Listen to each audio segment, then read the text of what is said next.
का? आता मी तोच लेसन कंटिन्यू करू का लास्ट, की दुसरा कोणता घ्यायचा आहे?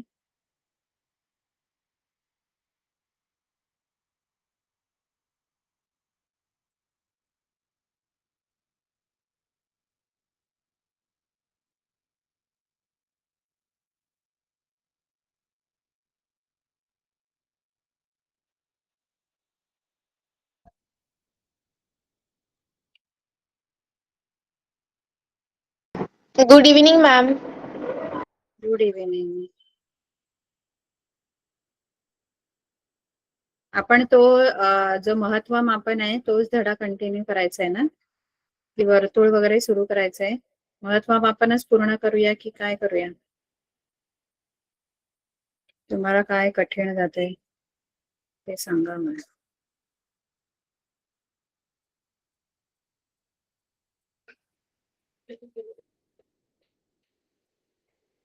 आपण शंकुछेदाचं बघितलं मागच्या वेळेला.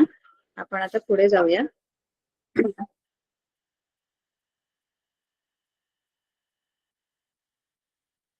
इथे आपल्याला जो शेवटचा ते ऍक्टिव्हिटी आहे त्याच्यामध्ये तुम्हाला परीघ दिलेले आहेत दोन्ही वर्तुळांचे, आणि परिघावरून म्हणजे सर्कम्फरन्स दिलेला आहे आणि परिघावरून आपण दोन्ही रेडियस शोधायचे, आणि रेडियस दोन्ही मिळाला की एल शोधायचं, म्हणजे लंब उंची शोधायची. लंब उंची शोधल्यानंतर त्याचा कर्व सरफेस एरिया म्हणजे वक्र पृष्ठफळ, कारण वक्र पृष्ठफळासाठी त्रिज्या आणि लंब उंची दोन्ही लागतात. तर त्यांनी आपल्याला लंब उंची वगैरे दिलेली नाहीये, लंब उंची दिलीये आपल्याला, तिरकस उंची दिलेली नाहीये. एच दिले, एल नाही दिली, आणि आपल्याला वक्र पृष्ठफळासाठी एल लागतं आणि दोन त्रिज्या लागतात. त्रिज्यांच्या ऐवजी पण त्यांनी दोन परीघ दिलेले, दोन वर्तुळांचे, एक मोठा आणि एक छोटं वर्तुळ असतं की नाही शंकुछेदामध्ये, तर मोठ्या वर्तुळाचा परीघ दिला आणि लहान वर्तुळाचा सुद्धा परीघ दिलेला आहे. मग परिघाचा आपल्याला उपयोग नाही, परिघावरून आपण आधी त्रिज्या शोधायची दोन्ही वर्तुळांची R1 R2, आणि मग एकदा R1 R2 मिळाला की मग तिरकस उंची शोधायची, जी आपण पायथागोरसच्या सूत्रानुसार आपण हे सूत्र एक फ्रस्टमच्या तिरकस उंचीसाठी तयार केलेलं आहे. याच्यात काय डाऊट आहे सांगू हे गणित? काहीतरी रिप्लाय करा म्हणजे नंतर मला पुढे सरकायला. आपल्याला वर्तुळ पण घ्यायचंय धडा.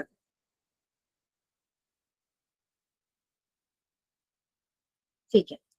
आता आपल्याला सेक्टर ऑफ अ सर्कल आहे. आता सेक्टर म्हणजे वर्तुळ पाकळी. सेक्टर ऑफ अ सर्कल म्हणजे वर्तुळाची पाकळी. वर्तुळ पाकळी बघा, कंस, वर्तुळ पाकळी, वर्तुळ खंड हे वेगवेगळ्या गोष्टी आहेत. आपण जेव्हा कंस म्हणतो, वर्तुळ कंस म्हणजे आर्क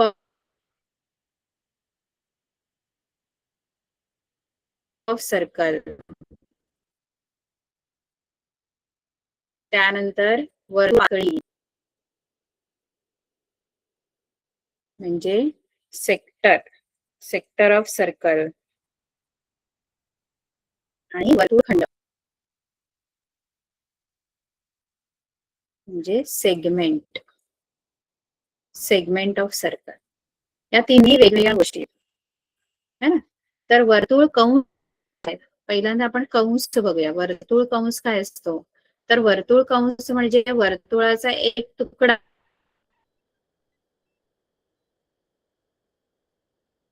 असतो. आपण जेव्हा एखादं वर्तुळ काढतो त्या वर्तुळाचा जो एखादा तुकडा आपण कापला की त्याला आपण वर्तुळ कंस असं म्हणतो, है ना. म्हणजे आता समजा हा केंद्र असलेला वर्तुळ आहे आणि त्या वर्तुळाचा हा जो पूर्ण कडा जी आहे, वर्तुळाची एज जी आहे, कडा किंवा वर्तुळाची एज, सर्कलची एज, त्याच्यातला एखादा मी तुकडा काढला एवढा, हा समजा एबी, तर हा जो एबी, आता एबी कंसाचं नाव लिहिताना आपण दोन लेटर मध्ये लिहिलं तर कन्फ्युजन असतं, कारण एबी बोललं तर एबी असा पण असतो आणि एबी विशाल पण असू शकतो, म्हणजे एबी एबी असा पण होऊ शकतो, किंवा एबी ए पासून सुरू होऊन बी पर्यंत आपण असंही बोलू शकतो, है ना.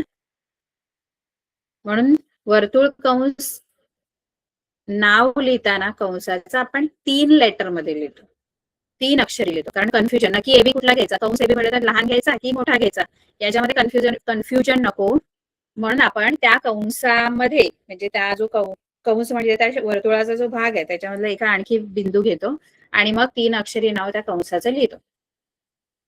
जसं हा जो छोटा लघु कंस आहे, मायनर आर, लघु कंस आणि एक असं विशाल कंस. लघु कंस जो आहे त्याचं नाव AXB आहे, कंस AXB, आणि विशाल कंसाचं नाव AYB. हे दोन्ही पण वर्तुळाचे एक तुकडे आहेत, है ना, वर्तुळाचे तुकडे. तर प्रत्येक कंसाचं एक माप असतं आणि कंसाची लांबी पण असते. कंसाचं माप वेगळं आणि कंसाची लांबी वेगळी. फरक लक्षात घ्या मुलांना. खूप मुलांना कन्फ्युजन होतं की कंसाची लांबी काय आणि कंसाचं माप काय. कंसाची लांबी विचारली तर ती काय असते, ती लांबी असते, ती सेंटीमीटर मध्ये असते. म्हणजे आता आपण कसं करतो की कंसाची लांबी म्हटलं, आता हा जो कंस आहे, हा कंस पूर्ण वर्तुळाचा एक भाग आहे, तुकडा आहे. मग पूर्ण वर्तुळाची लांबी जी असते ती परीघ असतो वर्तुळाचा. पूर्ण वर्तुळ जो आहे तो परीघ आहे.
अरे तुम्हाला स्क्रीन नव्हती दिसत, मी एकटीच गडबड असते.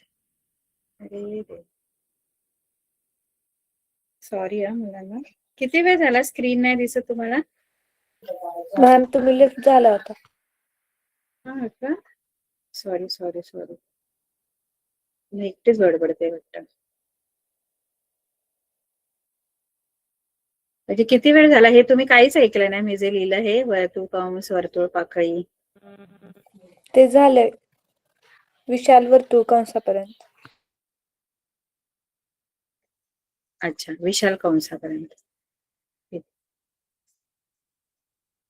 हा, तर आपल्याला इथे कुठल्याही लघु कंसाचं माप हे त्याच्या केंद्रीय कोनाशी निगडीत असतं. केंद्रीय कोनाचं जेवढं माप तेवढंच त्या लघु कंसाचं माप असतं. म्हणजे हा जो केंद्रीय कोन आहे, कोन कोन हा कोन AOB जेवढं माप असेल ना तेवढंच या लघु कंसाचं माप असणार. कंस लघु कंस AXB चं माप सुद्धा किती असणार आहे? मग आपण 60 लिहितात माप कंस AXB 60 अंश असणार है ना. आणि विशाल कंसाचं माप पूर्ण वर्तुळाचं माप 360 असतं. मग विशाल कंस जो आहे हा AYB त्याचं माप असणार 360 मधून कारण पूर्ण वर्तुळ 360 अंशाचं आहे, मग त्याच्यातले लघुकंस 60 अंशाचा आहे, मग ते 360 मधून 60 वजा केल्यानंतर आपल्याला या विशाल कंसाचं माप मिळणार आहे. माप कंस AYB किती मिळणार? 300 अंश. 300 अंश. है ना. तर हे अंशात्मक माप म्हणजे वर्तुळ कंसाचं माप. लांबी जी आहे, कंसाची लांबी म्हटलं तर ती L अक्षराने दर्शवतो, आणि लांबी जो आहे तो परिघाचा भाग असतो, परिघ. म्हणून आपल्याला इथे कंस म्हणजे काय, तर कंस म्हणजे वर्तुळाचा एक तुकडा असतो. आता लांबी कंसाची लांबी कशी काढायची त्याचं पण एक सूत्र आहे. कंसाची लांबी जर तुम्हाला हवी आहे तर ती L अक्षराने दर्शवतो. कंसाची लांबी म्हणजे length of arc, L. Length of arc, कंसाची लांबी. आता कंसाची लांबी जी आहे ती कशाचा भाग आहे? परिघ. परिघाचा. म्हणून कंसाच्या लांबीचं सूत्र कसं बनतं माहितीये का? थिटा छेद 360 गुणिले 2 पाय आर. हे 2 पाय आर म्हणजे परिघ आहे, कारण कंसाची लांबी म्हटल्यानंतर ती लांबी आहे. आता पूर्ण वर्तुळाची लांबी म्हणजे परिघ असतो, पण आपल्याला फक्त तेवढ्याच कंसाची लांबी पाहिजे. मग त्याच परिघाला थिटा छेद 360 ने गुणलं की आपल्याला तेवढ्याच. थिटा म्हणजे त्या कंसाचं माप आहे, जे मगाशी आपण काढले ना 60 300, हे त्या कंसाची माप असतात, अंशात्मक माप असतात. म्हणून L जी आहे, लांबी जी आहे ही सेंटीमीटर मध्ये असणार. रेडियस कशात दिले त्याप्रमाणे आपण लिहिणार त्याचं युनिट, एकक. जर त्रिज्या सेंटीमीटर मध्ये आहे तर कंसाची लांबी पण सेंटीमीटर मध्ये येणार. त्रिज्या मीटर मध्ये दिली आहे तर कंसाची लांबी मीटर मध्ये, पण सेंटीमीटर मीटर मध्ये L असणार आहे. थिटा आपलं अंशात्मक माप आहे, अंशामध्ये असणार, डिग्री मध्ये असणार. हे सूत्र लक्षात ठेवायचं, कंसाची लांबी. ठीक आहे, कळतं का? थिटाचे 360 गुणिले 2 पाय आर, हे आपलं कंसाच्या लांबीचं सूत्र आहे.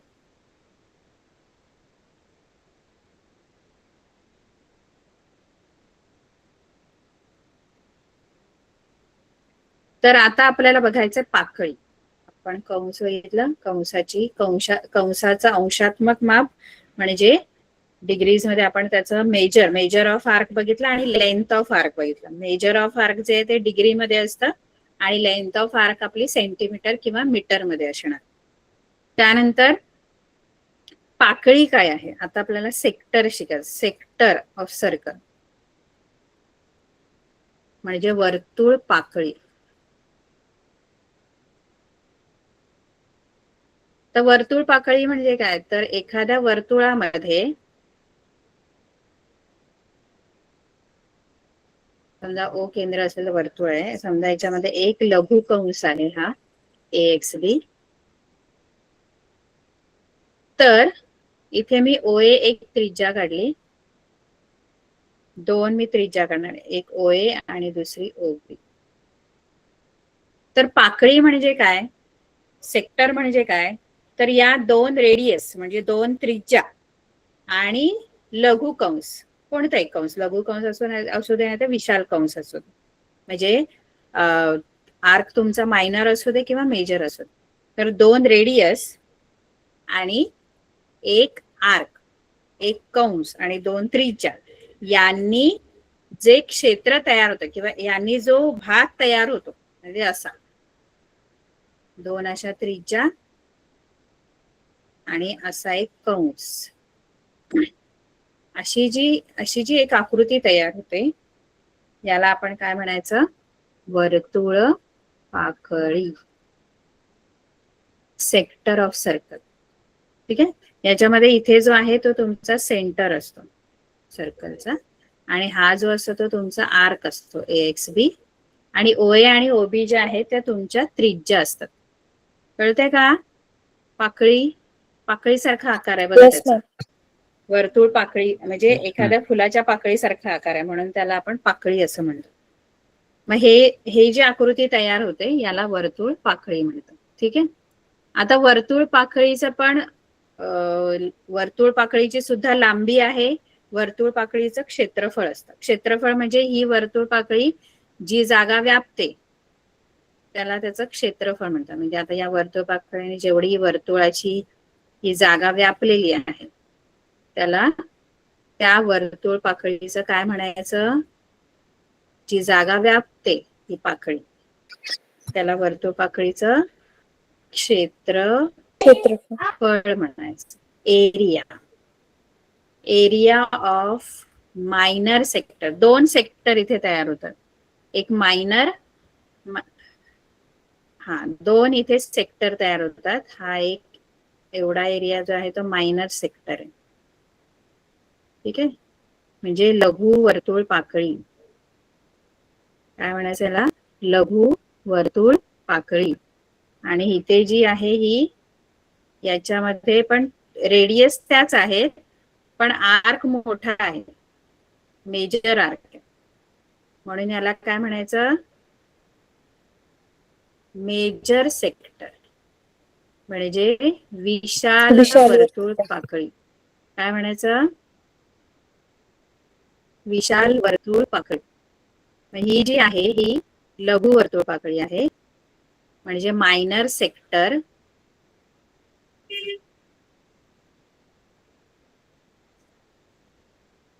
आणि हा जो ही जी आहे ती विशाल वर्तुळ पाकळी म्हणजे मेजर सेक्टर. आता दोन्ही पाकळ्यांनी वर्तुळाचा थोडा थोडा जो क्षेत्रफळ आहे ते व्यापलेलं आहे दोन्ही सेक्टरने. दोन्ही लघु वर्तुळ पाकळी किंवा विशाल वर्तुळ पाकळी दोघांनी वर्तुळाचा थोडा थोडा क्षेत्र व्यापलेलं आहे. मग दोघांचंही क्षेत्रफळ जर आपल्याला हवंय तर क्षेत्रफळचं सूत्र हे वर्तुळाच्या क्षेत्रफळाशी संबंधित आहे. जसं मगाशी कंसाची लांबी ही परिघाशी संबंधित होती, कारण कंसाची लांबी म्हणजे तेवढे ती फक्त परिघाचा भाग असतो. आणि आता ही जी पाकळी आहे की नाही ती वर्तुळाच्या क्षेत्रफळाचा भाग आहे. म्हणजे वर्तुळाचं काही क्षेत्रफळ लघु वर्तुळ पाकळीने घेतलेलं आहे, काही विशाल वर्तुळ पाकळीने घेतले. म्हणून आपण आपल्याला जर सूत्र विचारलं की लघु वर्तुळ पाकळीचं क्षेत्रफळ काय किंवा नुसतं पाकळीचं वर्तुळ पाकळीचं क्षेत्रफळ किंवा लघु वर्तुळ पाकळीचं कुठल्याही पाकळीचं क्षेत्रफळ, लघु वर्तुळ पाकळीचं असू दे नाही तर विशाल वर्तुळ पाकळीचं असू दे, दोन्हीसाठी सूत्र एकच आहे, फक्त थिटा बदलतो. थिटा म्हणजे तुमचं त्या कंसाचं माप बदलतं, बाकी फॉर्म्युला सेम आहे. वर्तुळ पाकळीचं क्षेत्रफळ बरोबर थिटाचे 360 गुणिले पाय आर वर्ग येणार इथे. पाय आर वर्ग का, कारण त्या वर्तुळ पाकळीचं क्षेत्रफळ म्हणजे वर्तुळाच्या क्षेत्रफळाचा थोडासा भाग आहे. जसं मगाशी वर्तुळ कंसाची लांबी ही परिघाचा भाग होती म्हणून ते 2 पाय आरलं होतं कंसाच्या लांबीच्या सूत्रामध्ये. कळतंय की नाही? Yes ma'am. तर पाकळीच्या क्षेत्रफळासाठी हे सूत्र आहे. मग तुमची कुठलीही पाकळी असू दे, लघु वर्तुळ पाकळी असू दे नाहीतर विशाल वर्तुळ पाकळी. लघु वर्तुळ पाकळीसाठी लघु कंसाचं माप घ्यायचं. जसं हा समजा 60 आहे तर याचं मला लघु वर्तुळ पाकळीचं क्षेत्रफळ पाहिजे तर थिटा 60 घ्यायचं. आणि जर मला विशाल वर्तुळ पाकळीचं क्षेत्रफळ पाहिजे तर मी थिटा किती घेणार, 300. बाकी तर त्रिज्या तर सेमच राहणार आहे, फक्त थिटा बदलत. आणखी तुम्ही विशाल वर्तुळ पाकळीचं क्षेत्रफळाचं सूत्र आणखी वेगळ्या पद्धतीने पण तयार करू शकता. कसं बनवाल विशाल वर्तुळ पाकळीचं क्षेत्रफळ? बघा, या दोन्ही पाकळ्यांच्या क्षेत्रफळांनी पूर्ण वर्तुळाचं क्षेत्रफळ तयार होतं. दोन्ही पाकळ्यांचं क्षेत्रफळ, लघु वर्तुळ पाकळीचं आणि विशाल वर्तुळ पाकळीचं क्षेत्रफळ मिळून पूर्ण वर्तुळाचं क्षेत्रफळ तयार होतं. मग विशाल वर्तुळ पाकळीचं क्षेत्रफळ म्हणजे एरिया ऑफ मेजर सेक्टर जर पाहिजे तुम्हाला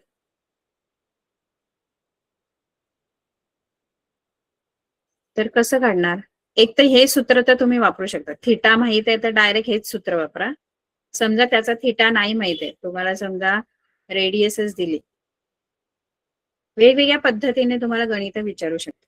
पण जर तुम्हाला एरिया ऑफ मेजर सेक्टर पाहिजे तर थिटाने पण काढू शकता, किंवा आणखी कसं काढू शकता तुम्ही, विशाल वर्तुळ पाकळीचं क्षेत्रफळ, हे जे मी जांभळ्या रंगाने दिले तर त्याचं क्षेत्रफळ कसं काढू शकता,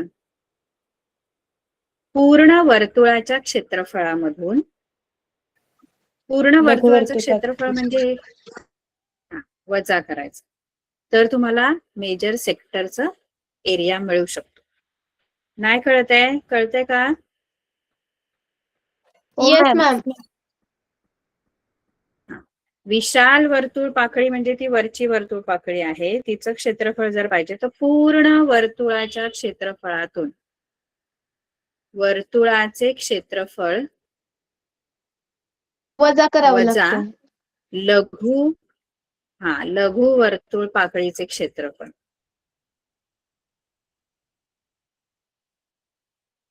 म्हणजे area of circle minus area of major sector is equal to area of circle minus area of minor sector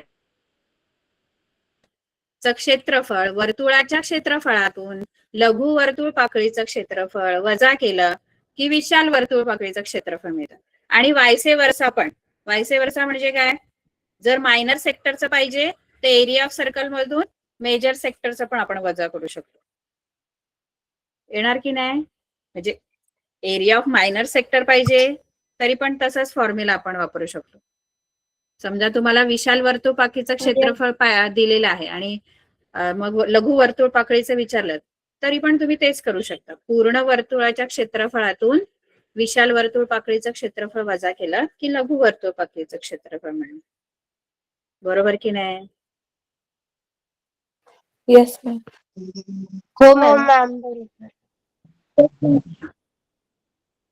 तर हे आणखी एक सूत्र आहे.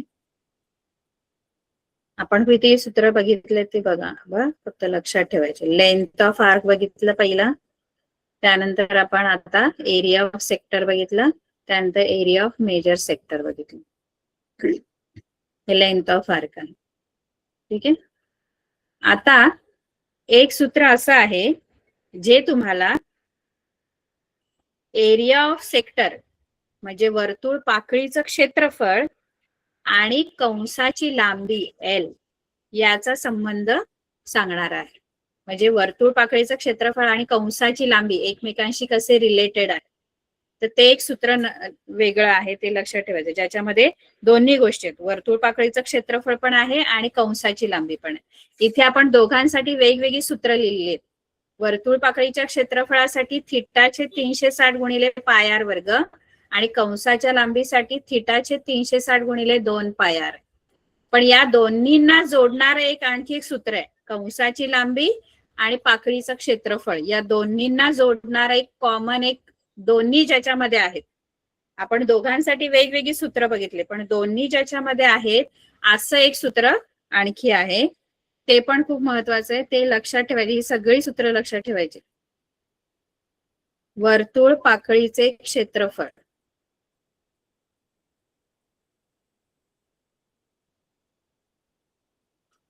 बरोबर L गुणिले R छेद 2, म्हणजे कंसाची लांबी, L म्हणजे कंसाची लांबी गुणिले त्रिज्या भागिले 2. हे पण एक वर्तुळ पाकळीचं क्षेत्रफळाचं सूत्र आहे, ज्याच्यामध्ये कंसाची लांबी आहे L. त्या सूत्रामध्ये थिटा नाहीये, इथे थिटा नाहीये, इथे L आहे. मग जर तुम्हाला थिटा दिला नसेल पण कंसाची लांबी दिली तरी सुद्धा आपल्याला वर्तुळ पाकळीचं क्षेत्रफळ काढता येतं. कळते का? जर थिटा दिलाय तर ते सूत्र वापरा थिटा पाकळीच्या क्षेत्रफळासाठी, हे थिटाचे 360 गुणिले पाय आर वर्ग. आणि जर कंसाची लांबी दिली तर हे सूत्र वापरा, L गुणिले R छेद 2. कळलं? Yes ma'am. Yes ma'am. बर, आता एवढे सगळे सूत्र आपल्याला पुढच्या एक्सरसाइज साठी आहेत. पुढची एक्सरसाइज आपण बघूया काय काय आहे.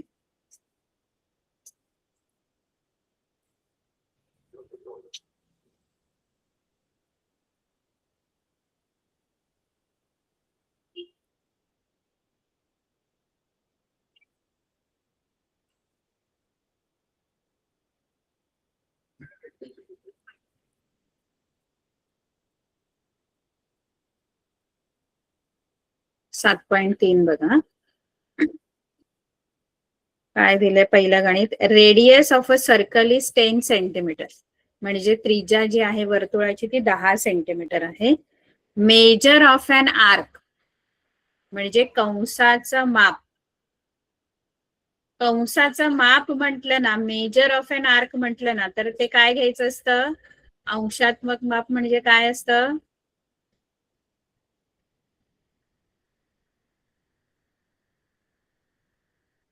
कोणत्याही कंसाचं माप म्हणजेच काय असतं, थिटा असतं. थिटा.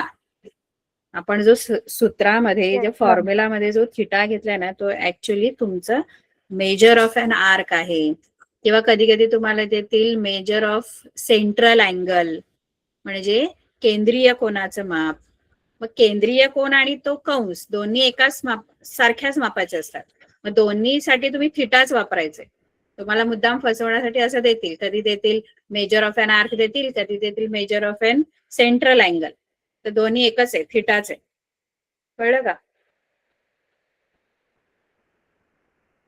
म्हणजे तुम्हाला रेडियस दिलेली आहे आणि थिटा दिलेला आहे.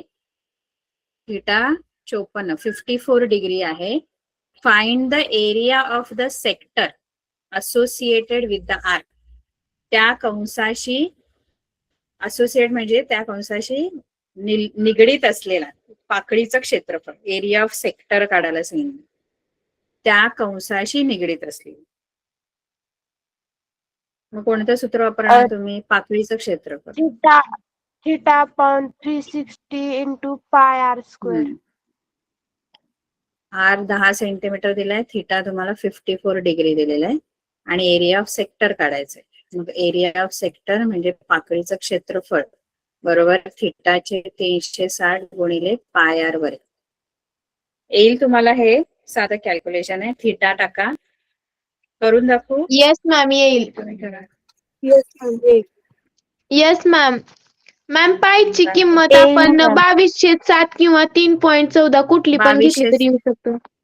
3.14 घ्या कारण इथे आर जो आहे तो भाग जाणारा दिसत नाही. हा, त्रिज्या भाग जाणारी दिसत नाही. पुढे काय दिलंय बघा. प्रश्न दुसरं measure of an arc.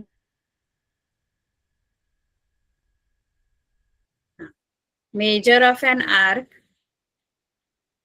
Of a circle is 80 centimetre. अरे बापरे.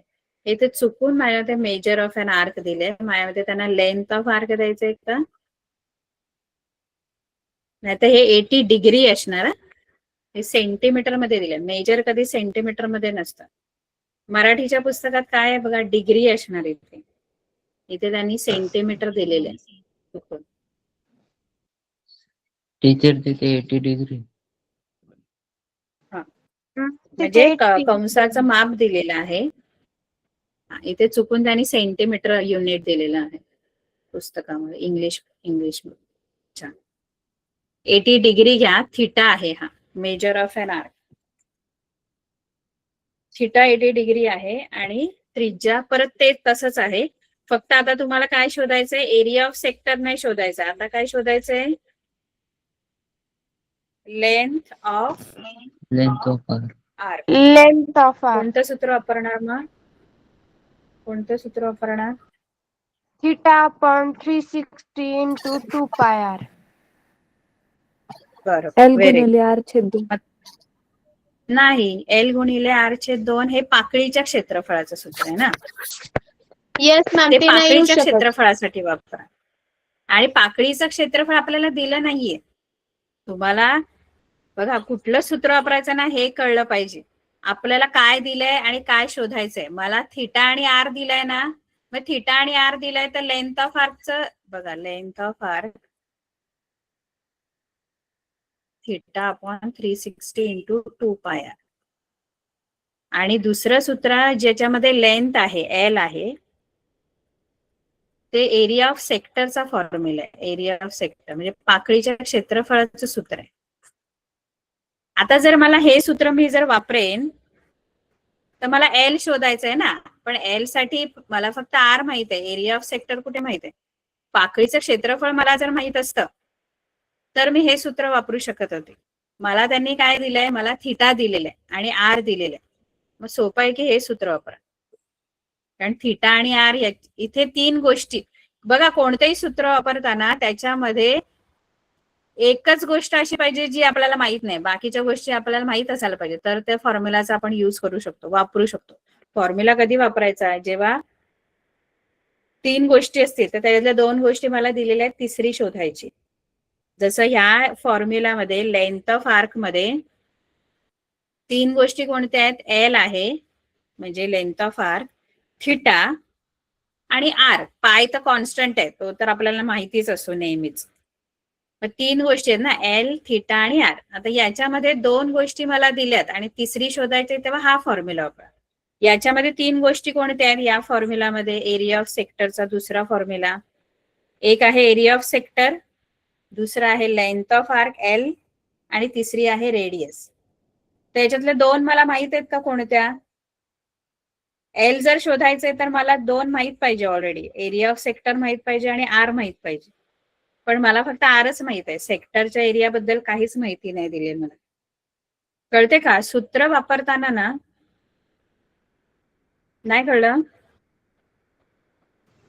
कळालं मॅम, समजलं मॅम. सूत्र वापरताना विचार करून वापरायचं की मी कोणतं सूत्र आता वापरलं पाहिजे.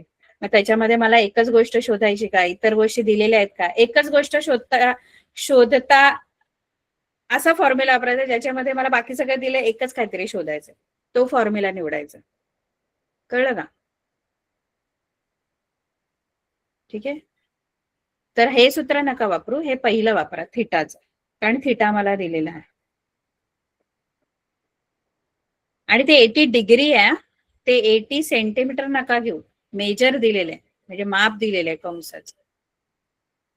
तिसरं काय आहे बघा, रेडियस ऑफ अ सेक्टर म्हणजे पाकळीची त्रिज्या. सेक्टर म्हणजे पाकळी. आता पाकळीची त्रिज्या असू दे, वर्तुळाची असू दे, त्रिज्या एकच, आत 3.5 सेंटीमीटर आहे रेडियस. आणि आता काय दिलंय, लेंथ ऑफ इट्स आर्क म्हणजे काय दिलंय, हे लेंथ ऑफ आर्क दिले. मेजर ऑफ आर्क नाही दिलंय, लेंथ ऑफ आर्क दिलंय. म्हणजे काय दिलंय, थिटा दिले का? हो, आर्कची लांबी. हा थिटा नाहीये बघा. मेजर ऑफ एन आर्क, मगाशी मेजर ऑफ एन आर्क, इथे पण मेजर ऑफ एन आर्क म्हणजे कंसाचं माप म्हणजे थिटा, आणि इथे लेंथ ऑफ इट्स आर्क म्हणजे कंसाची लांबी दिलेली आहे आणि रेडियस दिलेली आहे, त्रिज्या दिलेली. मुलांना समजते का की नाही? हो मॅम, मेजर बोललं तर ते थिटा असतं. तुम्हाला त्रिज्या दिली आहे आणि तुम्हाला आता लेंथ ऑफ आर्क दिली आहे म्हणजे एल दिलेली आहे, कंसाची लांबी दिलेली आहे आणि कंसाची लांबी तुम्हाला 2.2 सेंटीमीटर दिले आणि तुम्हाला विचारलंय की एरिया ऑफ काय काढा, सेक्टर. एरिया ऑफ सेक्टर म्हणजे पाकळीचं क्षेत्रफळ काढ. पाकळीच्या क्षेत्रफळाची दोन सूत्र आहेत, एक एल वाला आणि एक थिटा वाला. कोणतं वापरायचं ते तुम्ही ठरवायचं. आता इथे तुम्ही कोणतं सूत्र वापरणार? कारण आता तुम्हाला एल दिलेला आहे ना, त्यामुळे एल असणारं जे सूत्र आहे ते आपण वापरू. Area of sector is equal to L into R upon 2. L 2.2, हे तर सोपं आहे कॅल्क्युलेशन. 3.5 अपॉन 2, हे 1.1 येणार. हे सोपं आहे म्हणून मी तुम्हाला सोडून दाखवते. आणि मग यांचा आता गुणाकार 3.85. आणि हे एरिया असेल ना, क्षेत्रफळ आहे. क्षेत्रफळ म्हणजे चौ सेमी किंवा स्क्वेअर सेंटीमीटर असं युनिट द्यायचं एरियाला. लेंथ असेल तर लेंथला फक्त सेंटीमीटर, लेंथ ऑफ आर्क. प्रत्येकाचं जे एकक आहे ते वेगळं आहे. क्षेत्रफळासाठी 4 सेमी म्हणजे square centimetre. Length of arc आहे म्हणजे लांबी आहे. परीघ आहे, परीघ पण सेंटीमीटर मध्येच किंवा मीटर मध्ये. आणि थिटा माप जे आहे कंसाचं ते थिटा अंशामध्ये असं डिग्री मध्ये.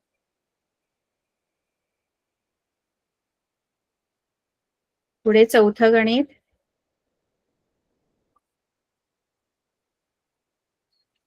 रेडियस दिलेली आहे आर. आणि आता काय दिलंय बघा.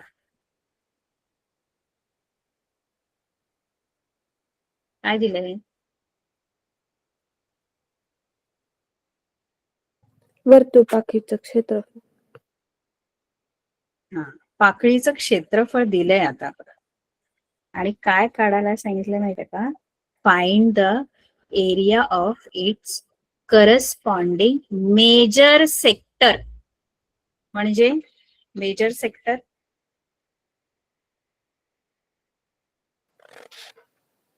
कंसाचं माप. संबंधित विशाल वर्तुळ पाकळी. कंस. Major sector.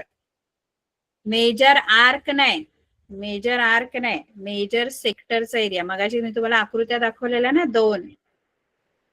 Yes ma'am. आठवते का? म्हणजे एकाच वर्तुळात आपण 2 सेक्टर असतात. एकाच वर्तुळात एक एक छोटा मायनर एक सेक्टर असतो. हा, एक लघु वर्तुळ पाकळी असते आणि दुसरी असते विशाल वर्तुळ पाकळी. तर आपल्याला आता त्यांनी काय दिलंय माहितीये का? त्यांनी आपल्याला एक तर त्रिज्या दिलेली आहे बघा. समजा हे एक वर्तुळ आहे.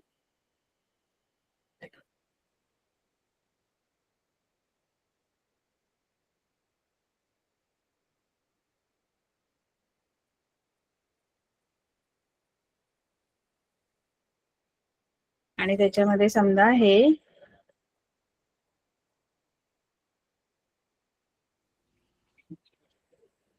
आणि एक तुम्हाला पाकळीचं नाव कसं लिहायचं ते आपण असं लिहायचं असतं.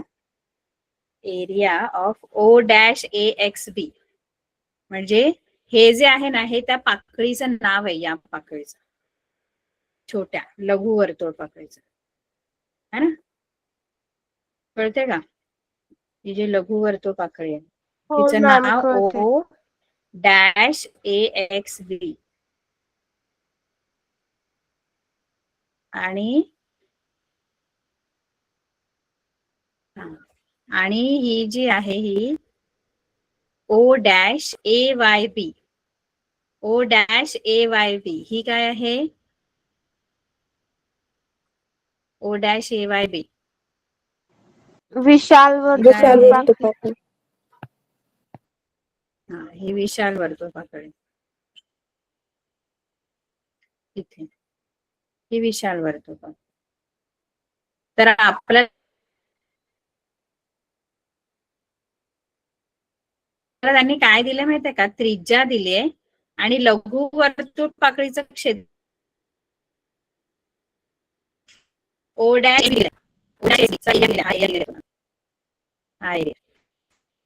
आणि आपल्याला हा त्याच्या संबंधित विशाल वर्तुळ पाकळीचं क्षेत्रफळ काढायचंय. Area of major sector find out करायचंय. विशाल वर्तुळ पाकळीचं क्षेत्रफळ शोधायचं आहे. कसं शोधणार? मला काय काय दिले त्यांनी? मला दिले त्यांनी त्रिज्या आर दिलेला आहे 10 सेंटीमीटर. आणि मला लहान जी वर्तुळ पाकळी आहे ना ओ डॅश ए एक्स बी त्याचा एरिया दिलेला आहे. किती दिलेला आहे? लघु वर्तुळ पाकळीचं क्षेत्रफळ 100 सेमी वर्ग. 100 सेंटीमीटर स्क्वेअर म्हणजे स्क्वेअर सेंटीमीटर. 100 square centimetre. आणि आपल्याला शोधायचं काय आहे? संबंधित करस्पॉन्डिंग विशाल वर्तुळ major sector. Area of major sector area of म्हणजे area of O dash A Y B चा area. O dash A Y B म्हणजे ही मेजर सेक्टर आहे. त्याच क्षेत्रफळ मला काढायचं आहे. कसं काढणार? अ, 360 मधून 100 वजा करा. वर्तुळाच्या क्षेत्रफळातून ओ एक्स बी ओ ए एक्स बी च क्षेत्रफळ वजा करून. हा 360 मधून नाही ना ताई.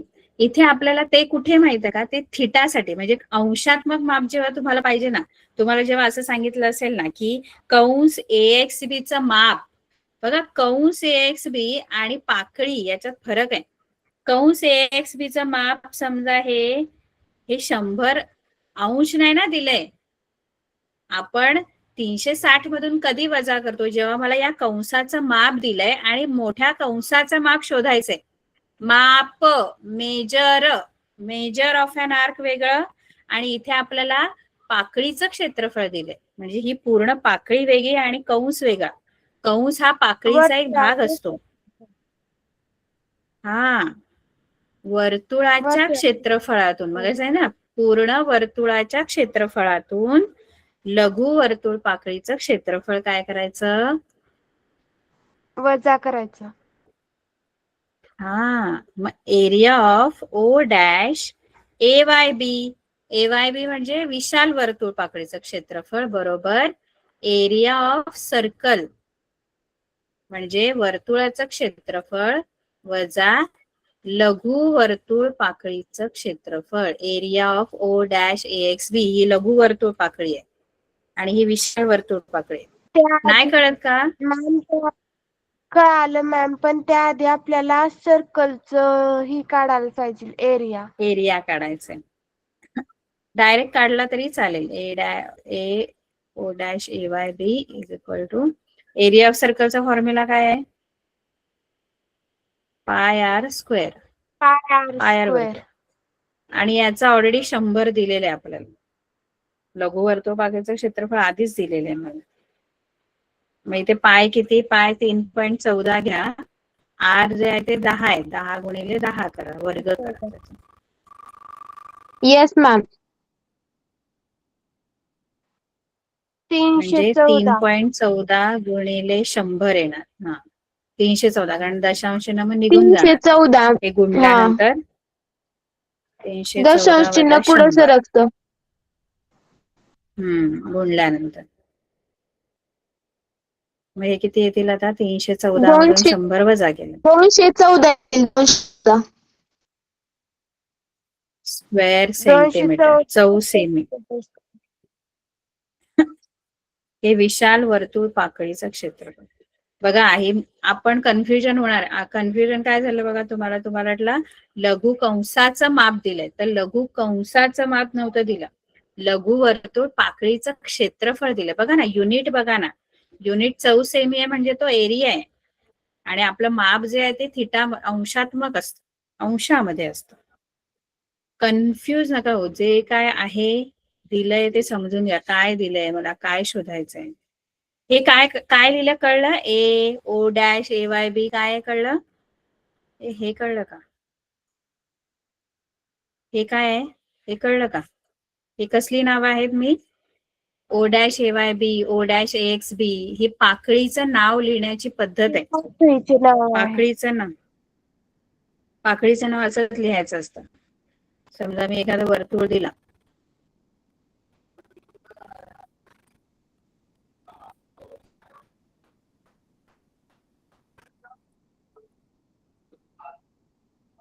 तर याच्यामध्ये 2 पाकळ्या ज्या आहेत त्यांचं कसं एरिया आपण नावं, सॉरी एरिया नाही, नावं कशी लिहिणार याच्या पाकळ्यांची. एक लघु वर्तुळ पाकळी आणि दुसरी ए इन ब्रॅकेट P डॅश AXB and A in bracket P dash AYB.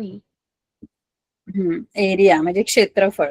लघु वर्तुळ पाकळी अशी, हे लघु वर्तुळ पाकळीचं आणि हा ए म्हणजे एरिया. नाव पाकळीचं हे आहे P डॅश AXB, हे लघु वर्तुळ पाकळीचं नाव आहे आणि त्याचं क्षेत्रफळ म्हणजे फक्त आपण ए लिहितो बाहेर. म्हणजे आपण पूर्ण असं लिहिण्यापेक्षा लघु वर्तुळ पाकळीचे क्षेत्रफळ लिहिण्यापेक्षा आपण डायरेक्ट हे शॉर्टकट मध्ये लिहितो. एवढं सगळं लिहिण्यापेक्षा त्या पाकळीचं नाव लिहिलं मी, लघु वर्तुळ पाकळीचं P डॅश AXB आणि क्षेत्रफळ बोललं की ए असतो, एरिया. एरिया आहे हा एरियाच आहे आणि हा ए जो आहे तो या वर्तुळावरचा एक बिंदू आहे त्यामुळे कळलं का नाही ए जो आहे तो एरियासाठी आहे क्षेत्रफळासाठी हो मॅम. कळलं आता Yes, बाकी ma'am. ह्याच्यामध्ये जी गणित आहेत ती बघा कशी नाहीतर मग आपण नेक्स्ट लेक्चरला सोडूया ठीक आहे ओके मॅम.